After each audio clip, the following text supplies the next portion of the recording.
दशावतार मित्रांनो, दशावतारचा ट्रेलर आज रिलीज झाला आहे. हा एक प्रकारे कोकणातला कांतार आहे. कांतारा चित्रपट तुम्ही जर बघितला असेल तर त्यामध्ये थ्रिल आहे, एक प्रकारचं रंजक रहस्य आहे, ते तुम्हाला इथे पाहायला मिळणार आहे. दशावतार म्हणजे विष्णूच्या 10 अवतारांची कथा.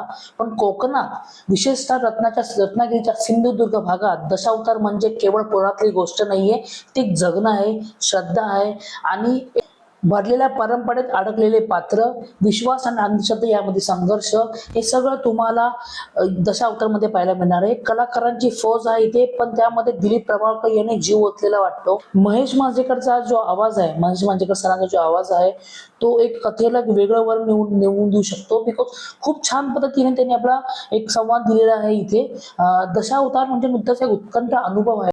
चित्रपट कदाचित काल्पनिक घटनावर आधारित असेल, पण त्यातली पार्श्वभूमी, परंपरा, नृत्य, मुखवटे, रंगभक्ती सगळं जिवंत वास्तवावर आधारित वाटतं. हा एक वेगळाच प्रकार आणि वेगळाच धाटणीचा चित्रपट आज मराठी चित्रपटामध्ये आलेला आहे. याच्या पहिले तुम्ही जे चित्रपट बघत असाल त्यामध्ये तेच आपले कॉमेडी, तेच कलाकार आणि ते एक त्यामध्ये एक कॉन्फिडन्स नाहीये. पण हा एक नवीन, एक हॉरर, एक थ्रिलर, एक रहस्यमय चित्रपट आता आलेला आहे आणि तुम्ही नक्कीच या चित्रपट पाहायला जा. टीजर आणि ट्रेलर खूप छान आहे चित्रपटाचा.